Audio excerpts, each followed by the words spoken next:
جو دوسروں کو عزت دیتا ہے اصل میں وہ خود عزت دار ہوتا ہے، کیونکہ انسان دوسروں کو وہی کچھ دیتا ہے جو اس کے پاس ہوتا ہے۔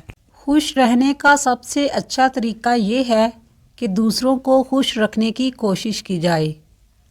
ہر رکاوٹ میں کوئی نہ کوئی بہتری چھپی ہوتی ہے، یہ بات اللہ ہی بہتر جانتا ہے۔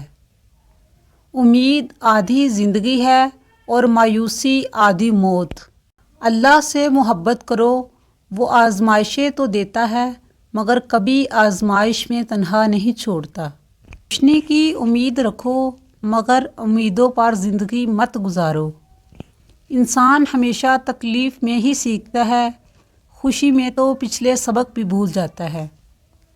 دوسروں کے محل میں غلامی کرنے سے بہتر ہے کہ انسان اپنی جھونپڑی میں حکومت کرے۔ باپردہ عورت، غیرت مند بھائی، غیرت مند شوہر اور غیرت مند باپ کی نشانی ہے۔